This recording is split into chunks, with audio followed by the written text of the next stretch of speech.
Well, we have Edna Keep with us tonight. Edna, I really appreciate you joining us because we frankly don't have a lot of guests on with the amount of multifamily experience that you do. So this is going to be a great conversation. But My pleasure, Jack.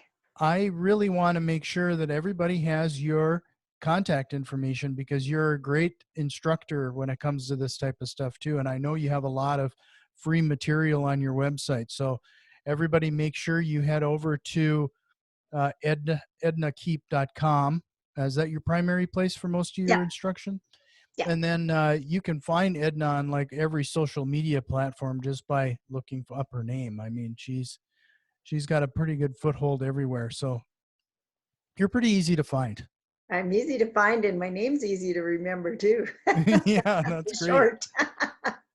So, this is probably going to be a silly first question, but I'm going to dive right in there. Sure. With all of the experience you've had, because I know that we're talking about you were a single mother at like age 16, right? And now you have multi-millions dollars in your multifamily portfolio. That alone probably could be an entire episode, but how did you get from that to where you're at today? I mean, I can't imagine the amount of mindset and everything associated with that type of lifestyle change and to get you ready for that to the level of success you're at right now.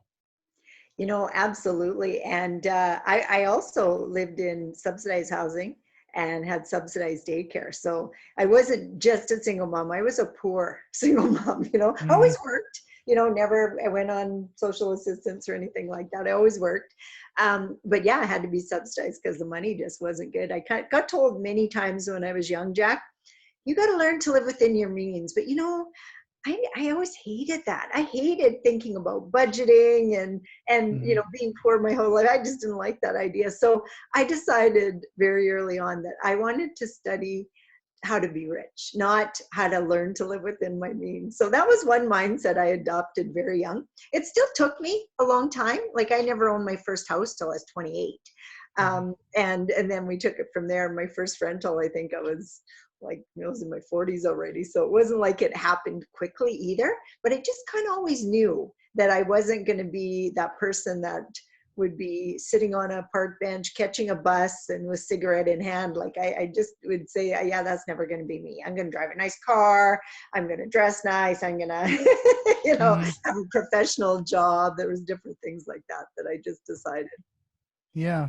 Like, was there something like was there a defining moment that you decided to get into real estate? I mean, what caused you to, when you're studying how to become wealthy, what led you here? Well, I started out, Jack, by I was just kind of secretary, office administration, that kind of stuff. And while I was working at my last office administration job, I got introduced to becoming a financial advisor. And I was able to do that on a part-time basis. So I started studying to become a certified financial planner while I was still working full-time. And so I did that on evenings and weekends. And where I lived, we were allowed to do that on a part-time basis to start with. And a couple years later, I actually became a full-fledged financial advisor. And then I did that for about 15 years. And it was while I was doing that, because I never planned on leaving that. I always thought I would just stay in that area. But I had some clients that were telling me about real estate, like some of my wealthier clients. And I thought, geez, I got to check this out. So my husband and I went to one of Robert Kiyosaki's first 3 hour and then a 3 day. And at the end of the 3 day, I had a good understanding about what real estate was all about.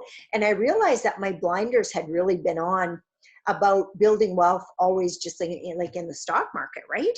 Mm-hmm. And once I understood real estate, within 2 years, I sold my financial planning practice and all my mutual funds and got all the way into real estate because I liked it. It just felt more tangible to me. Right.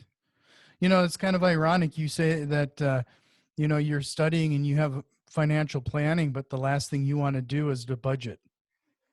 Hated it. And you know what? Even when I was dealing with clients, that was not something I talked to my clients about. My clients, I talked to them about building wealth, and not about, nickel and diming everything. I've always hated that whole concept of nickel and diming anything. Mhm. Well, knowing what you know now, I mean, we both, before we started recording here, we're talking about some of the single family home rentals. That's probably something, it was pretty obvious that that's probably something you wouldn't have explored now, knowing what you do now, right? Correct. Yeah. That's one thing I tell my students when they come forward, and people quite often will say, what would you do differently? And I think skip the whole single family thing. We've kept our single family homes and our condos just because we don't qualify for mortgages and there's no point selling them. It's just mortgage pay down, rent, and it's not huge. But yeah, I would start straight into multifamily. So what would you like?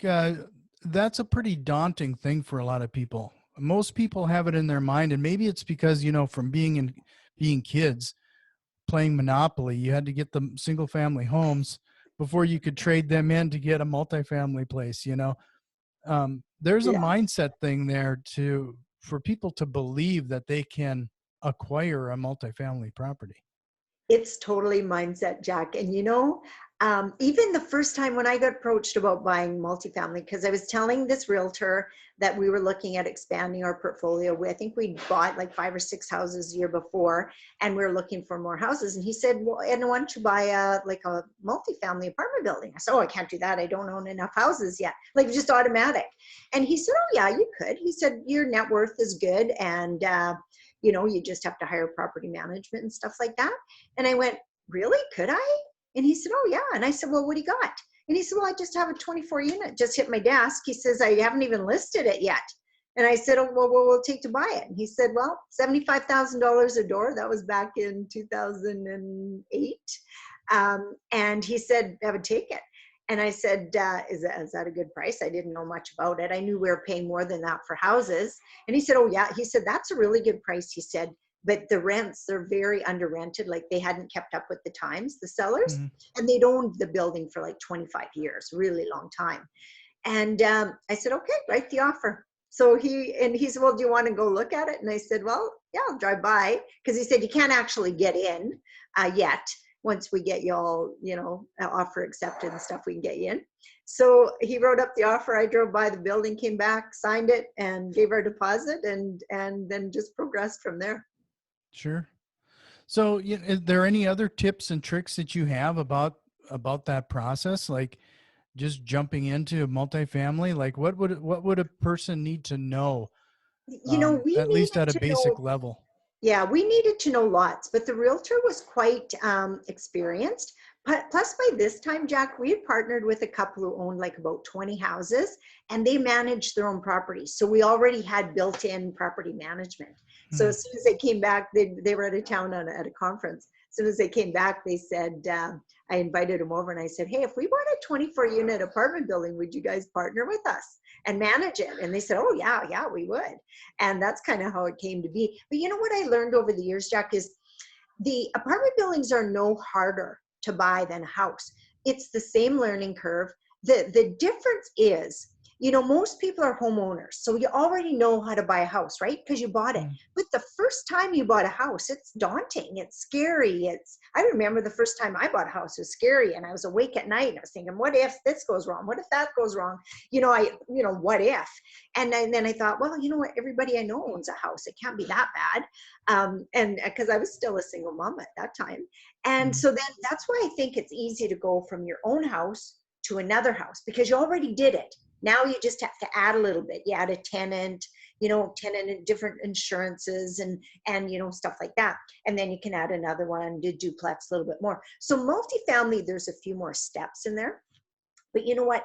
Once you know those steps and have been through a purchase, it's no harder to buy than a house.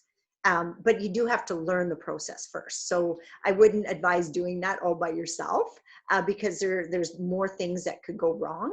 But once you've been through the process once, you know what those things are. Yeah. Well, it sounds like the first thing you did was find a good realtor and you had a good partners associated with this. And I had a If coach at the time too. say again. I had a coach, like with Robert Oh, Kiyosaki's group. When I signed up with them, I signed up for their larger package. It was 27,000 US, and I got a personal coach for oh, the sure. first year as well. Yeah. So, I mean, there's a lot to be said about getting that personal coaching.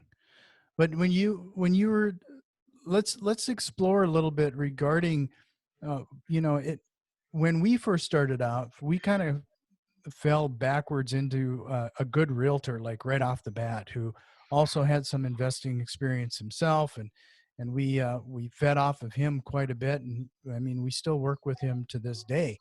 Yeah. But a lot of people struggle to find that building out that team, if you will, that Mhm. expertise that you need, especially when you have to admit to yourself that you don't know everything and you got to start building your team. In your case, what would you say would be some good questions to ask if somebody is trying to find a good realtor to get to start that team relationship?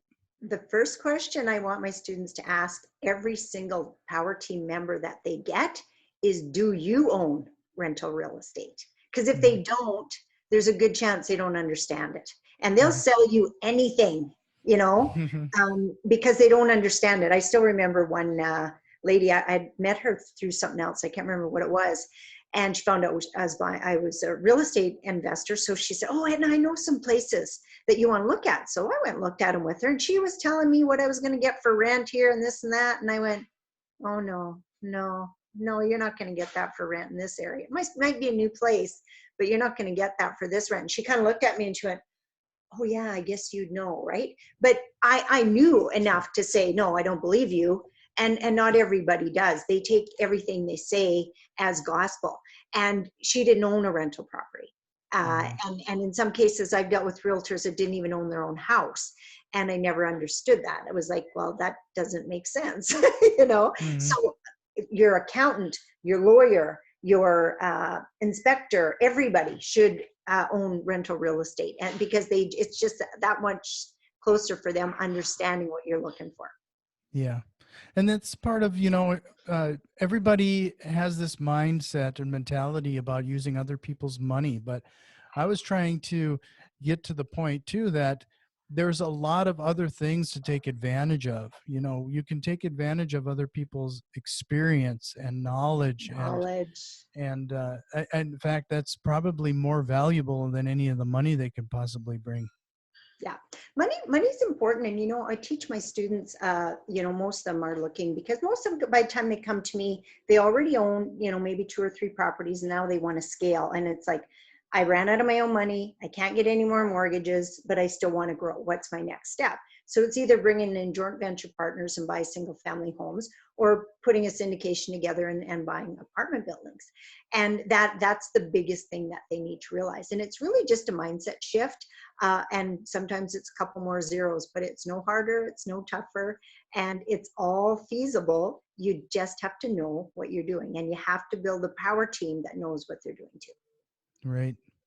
So when you're doing these joint ventures and finding those actual business type partners, outside of asking them, like, do you own rental properties, is there anything else? Like, how do you make sure it's a good fit? For your joint venture partners, you Yeah. know, that's where my background came in really strong, Jack, because I was a financial advisor, and we had to do risk tolerance assessments on before we purchased them into any mutual fund product ever. And so it was there's just certain questions that you have to know to ask. And you also have to keep track of that too. Like, you can't just ask them and keep it in your head. It has to be written down, just in case it ever comes back to you in the future.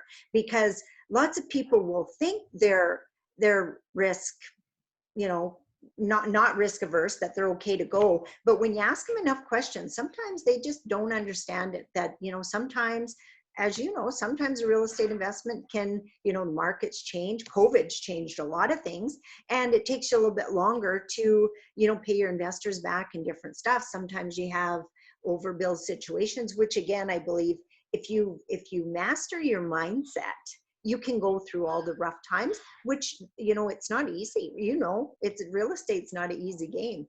Mhm. You got to be willing to go through the ups and downs to come out wealthy. It's not you're going to get in and own real estate for 5 years and you're going to be 100%. That just doesn't happen. Yeah. I think there's a lot of get rich quick concepts when it comes to real estate investing, and that's not necessarily the truth on that. You can build up your net worth fairly quickly. I know we did, but that's not liquid cash. And that Mhm. makes a big difference too. We were able to keep building and building and building. Cause you get a couple hundred equity in a property and you do forced appreciation on a property and you can build in, two, three, $400,000 in a deal. So that really helps you grow, but that doesn't put money in your pocket unless you sell. And then if you sell, you lose half it to taxes and so on and so forth. The buy and hold prospect, you've got to, make sure that your properties are cash flowing at the same time, or do like you do. Like you don't have to own every single property. Sometimes you wholesale some of them, and you don't keep everything for yourself. Right. So how do you find these opportunities now that you've been in this for a while? Like, are you still going through a realtor? Are you buying them off the MLS, or is it? Well, my students they're buying them every way. So through MLS, personal contacts. The last few we've bought just right out of our network. We got to know people, they got to know us as being buyers. And so we always got presented deals before they hit MLS, which is the best way. So I tell my students, the more that you can buy that don't hit MLS, the better opportunity you have for a bargain. And it's also nice when you can deal direct with the vendor, because we also get a lot of vendor financing on our deals, which Mhm. just means then you have to raise less money from people.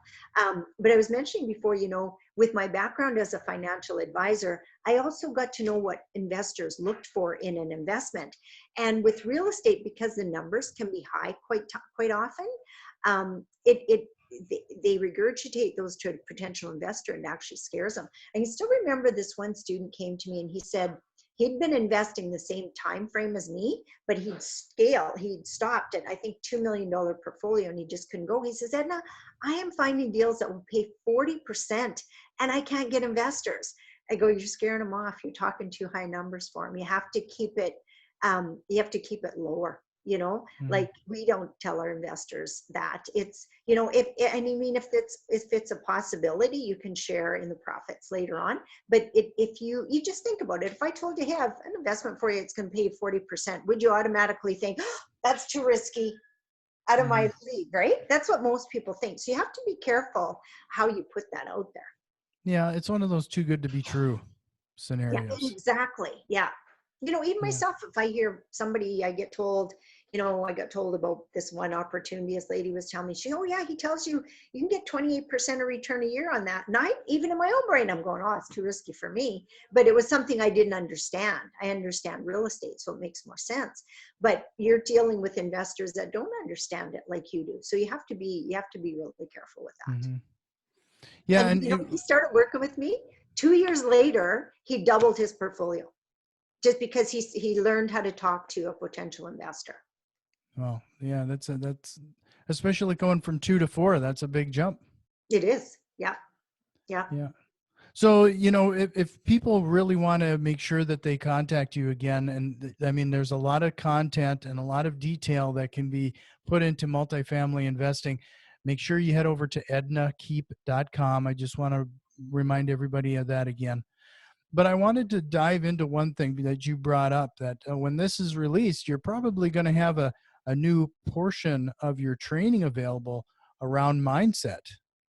Yeah, in the past, I always just like my main course, which is called 90 Days to 5K. And the premise behind that is in 90 days, I can teach you what it's going to take for you to be making 5,000 a month in passive income.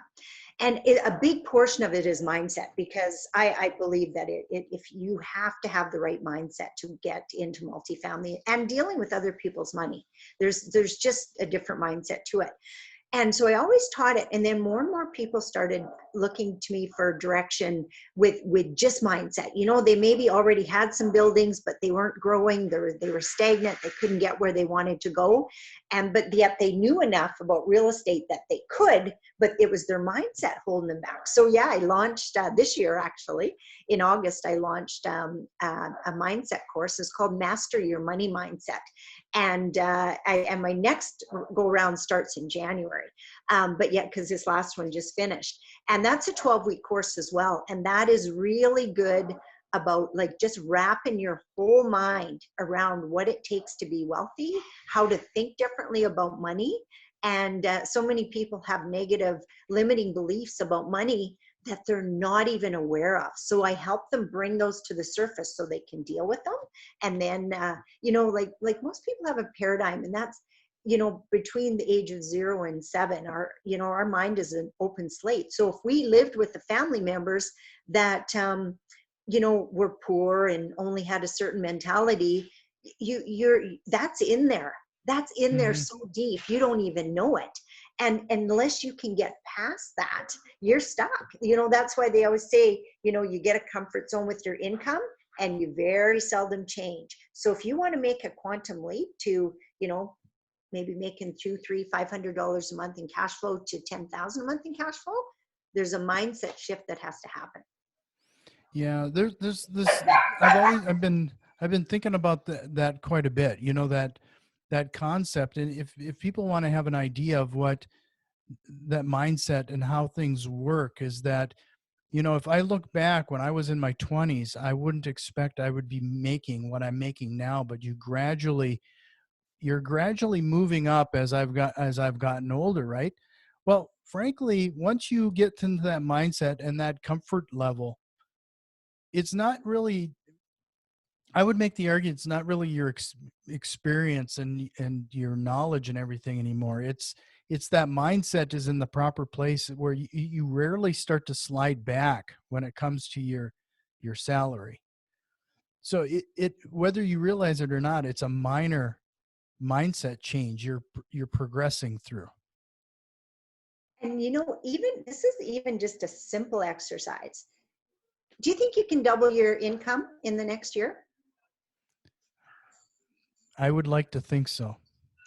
But But when you say it that way, it makes it hard to most people would say no. And yet, if you look back, have you ever doubled your income in the past? no. In a year? I bet you have. I What might did you have. earn? What did you earn when you were still in high school? Oh yeah. Yeah. I see what you're saying. Like we have.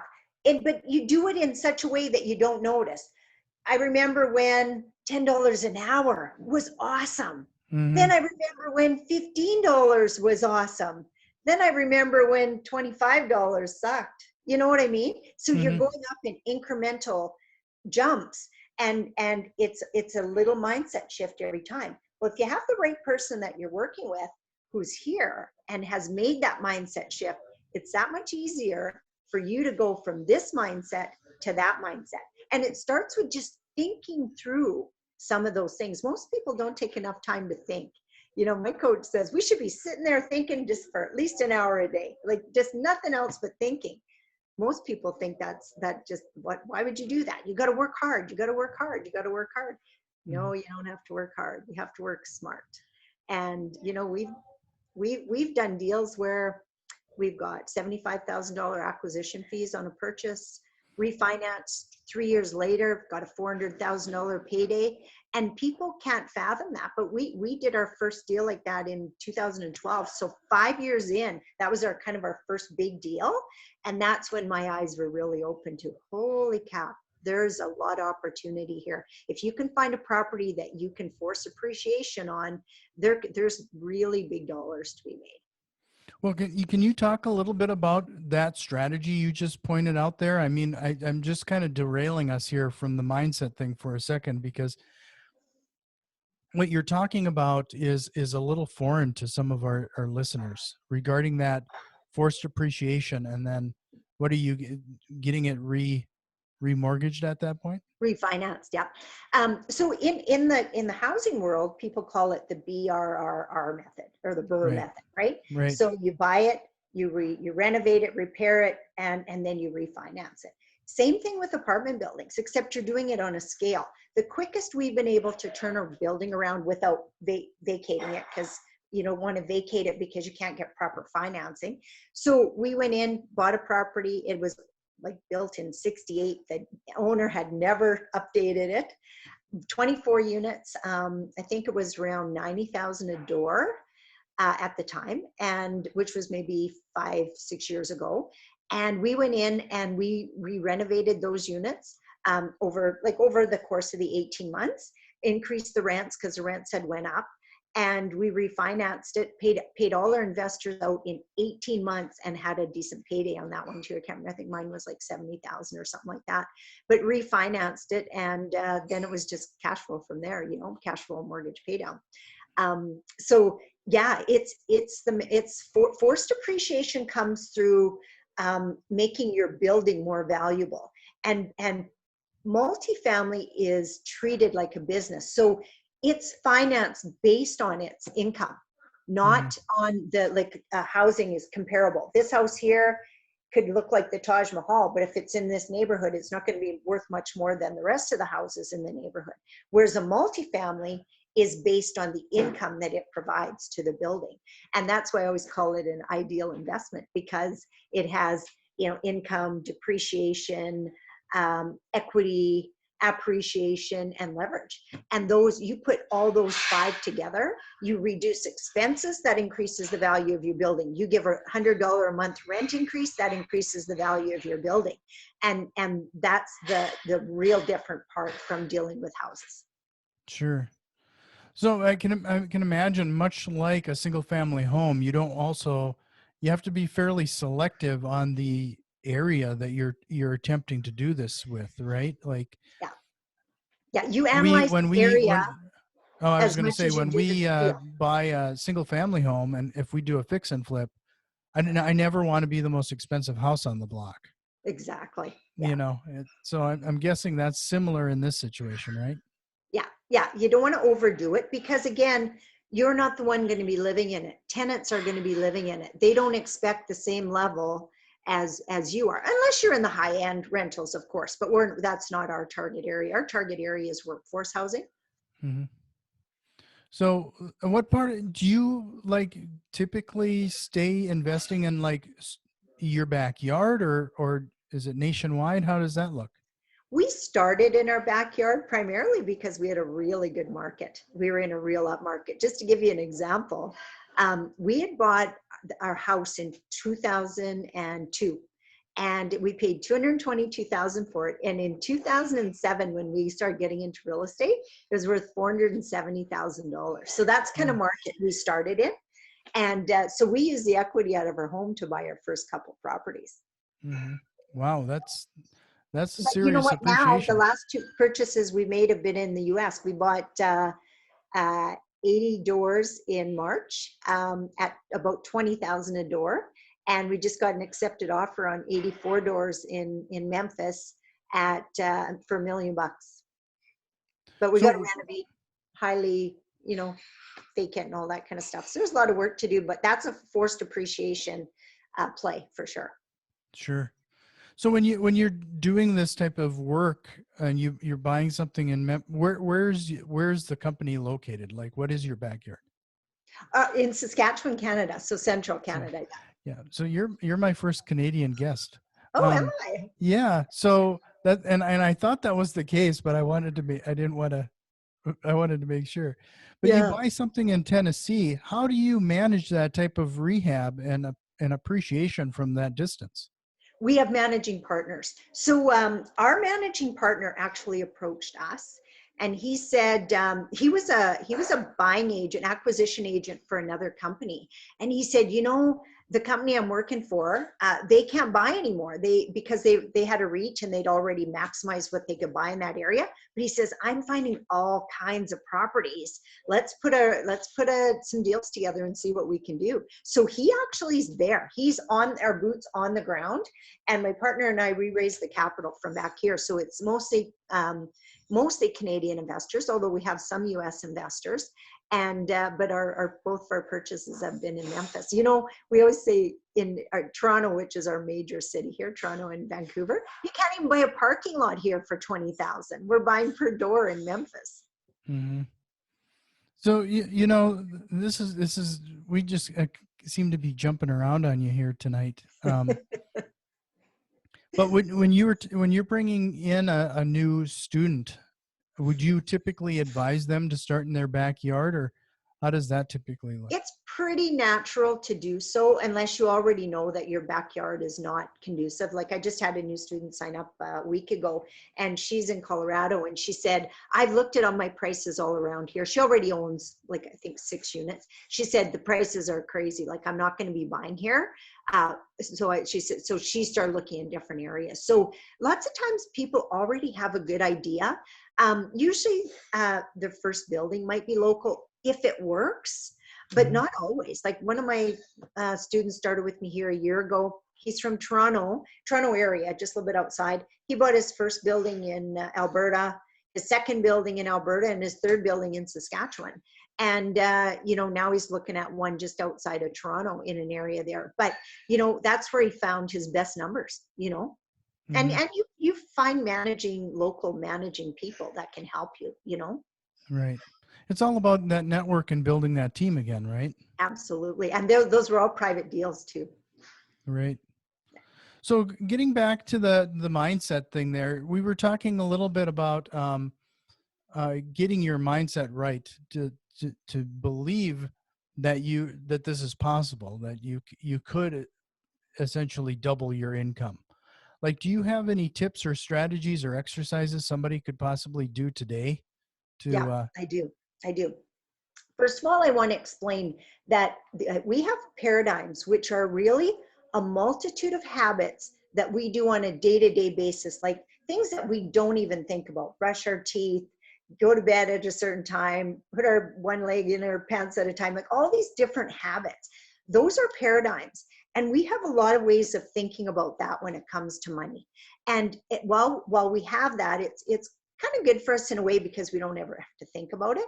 But if it's something that's holding you back, you've got to start thinking about it. Like, what is it? You got to explore that, because there's usually only 2 ways that you can change a paradigm. And one way is you have a major emotional impact. It can be positive or negative, like you meet the right person and you're in love and everything's going great. Most of the time it's something negative, like lost a job, lost a spouse, kid died, and they go like, I'm not gonna live like this anymore. And then there's a paradigm shift. We call that a paradigm shift. When that happens, you can change your life. It could be, maybe this actually happened to me several times in my life. I hated not having money. I'd have a $2,000 credit card debt, and I'd miss a payment, and I'd be getting these phone calls. It was like, oh, I don't like that. I don't like people doing that to me. And it was like, that's so negative, such a negative feeling. Like, oh, I never want to have it happen that somebody calls me about something like that again. It's so embarrassing. And so those negative connotations put you in a place that says, I am changing my life, and I'm going to do whatever it takes to make it happen. So that happens sometimes. But the best way to change your paradigm is to recognize that you've got the challenge with it, and then work with a coach who can help you through all that, like help you identify what they are and then move through them. One of the greatest exercises you can do, and I tell my students this all the time, is auto suggest or affirmations to yourself every day. I am statements. And things that I have my students do on a daily basis, and I mean daily, is affirm every day. I find that perfect deal. That perfect deal comes to me. I'm a money magnet. Investors are attracted to me. I know what I'm talking about, so I get all kinds of investors coming to me. And If you repeat that to yourself often enough, you get that into your subconscious mind, and that is how you start. Repeating that self-talk every day, and also writing it down. So repetition of thought. I have kids in my house and dogs, and sometimes the kids start moving, the dogs start barking. Um, that's how you create a paradigm shift, is repetition of thought. A belief is just a repetition of thought. A negative belief is a repetition of thought. A positive belief is a repetition of thought. And the best way, write things out every day. Write out your I am statements, say your auto suggestions out loud to yourself every day. And you might feel goofy when you first start doing it. But you know, I was very young. My daughter was still in school, and I had sticky notes all over my house. I'm confident. I am professional. I had these, and my daughter's friends, I still remember them saying, "Well, your mom's kind of a little weird, eh? Like, what does she do? Like, have all these little sticky notes all over the bathroom mirror and stuff." But you know, they remember that about me. And so when I became successful, they go, "Oh yeah, I remember she used to do that all the time." You know, Hmm. so that's a big one, a really big one. Yeah.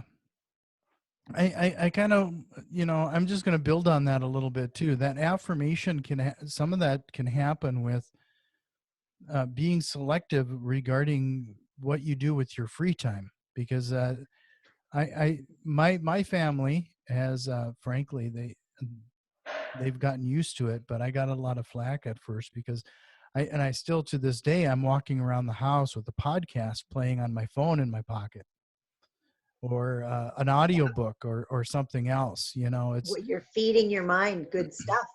Yeah. yeah, and and frankly, I find I have to constantly feed my mind with that stuff. Otherwise, it's a slippery slope. As much as you like to gain, as much as we're talking about how you progress upward in your salary year after year, it's amazing how fast your mindset can decline if you're not constantly feeding it. You're not working on it. Yeah.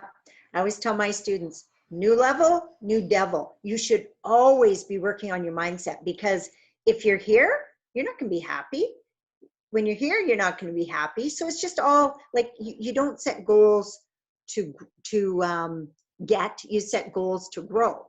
And you're always going to want to grow. When you're happiest, you're growing.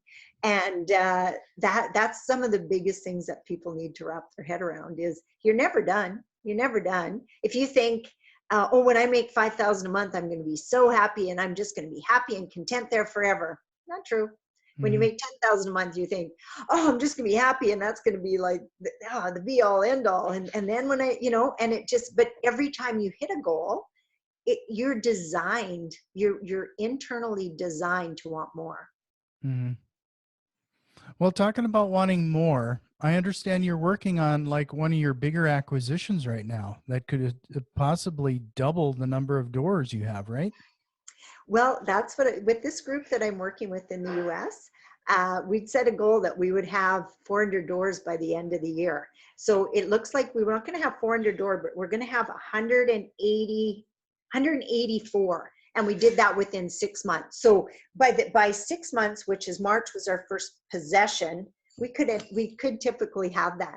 And right now we have 600. So that includes the first, but I didn't add in the last 84. So back, if we get this, we just have it under contract. We don't own it yet. But if we get that, it'll make it 684. Yeah. Wow. It's amazing how much you've grown to that many doors, and frankly, I think in a relatively quick amount of time. I mean, it, 13 it years, yeah. yeah, it sounds like the amount of experience that you bring to your students is probably very valuable. With that, I'm going to just point again to your website, Mhm. um, ednakeep.com. Easy to spell, easy to pronounce. And you probably notice we have a very similar accents to our voices. Yeah, I did. So with that, in the next few minutes that we have remaining here, I kind of wanted to wrap up and mention a few things, some takeaways that you brought up on our show. But before we do that, I always ask, is there a question that you wished I would have asked here tonight? I don't think so. One thing I would like to point out is, even as a financial advisor, I had a coach. So I got my first coach in 1999, and I have never been without one, because that is one of my biggest keys for growth, is having somebody who's been there, done that, and shares it with me. And being around like-minded people is so important to your success. Being in an environment, people doing the same thing that you're trying to do. Hmm. No, I can't agree more. It's so important. Hmm. There is a lot of truth in that old adage, you're the sum of the five people you hang out with the most. Totally true. Yeah. And if you're not feeding yourself with the necessary podcasts and audiobooks and the coaches and your peers, um, maybe you need to revisit some of that. Yeah, But totally. a few things that we were talking about, the mindset thing and what you're talking about, and I look forward to taking a look at your mindset curriculum that you're going to be putting out, because I think that is the number one thing that people have to get right first. Yeah. Yeah. Um, we have a tendency of reacting to pain instead of just being proactive towards pleasure.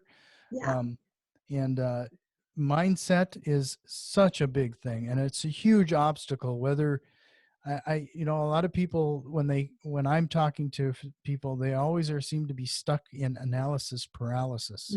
So many. Yeah. And it is such a mindset thing that Yeah. it's something that you really have to break through. Yeah. You So do. any help that people can get there through a coach or your program or what have you, got to get that mindset right. Yeah. And I do Mindset Mondays on Facebook Live. Sometimes I send out recordings depending what I got on the go, but I've got like thousands of really good videos. Mindset Monday and Free Coaching Friday, and they can find me at Coach Edna Keep on Facebook as well. Yeah, that's great to tune in. Is it at a specific time every day? 10 a.m. Monday morning and 10 a.m. Friday morning, Central Time. Central time, sure. Yeah.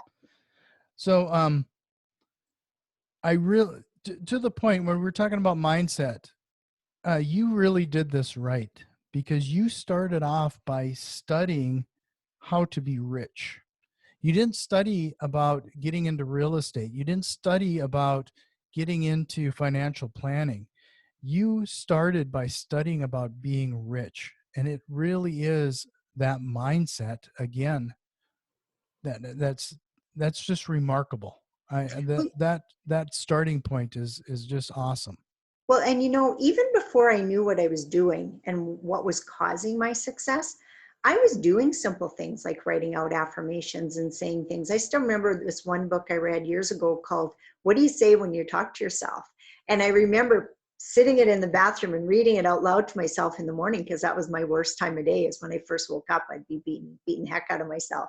And I thought, well, that's easy to do. Like, that's easy to do. Writing things out, that's easy to do. I can do that. I don't have a clue how to become rich, but they tell me how to do that.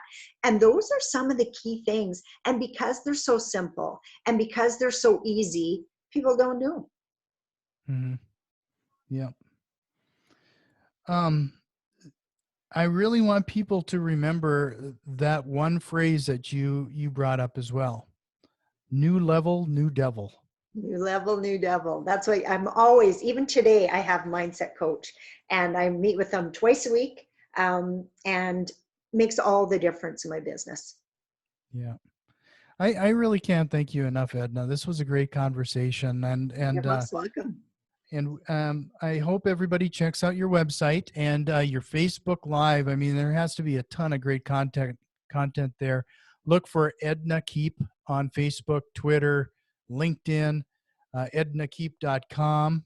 for your coaching, and there's a lot of training material and a lot of free information there as well. Really appreciate it. Thanks for joining us tonight. You're most welcome. It was absolutely my pleasure.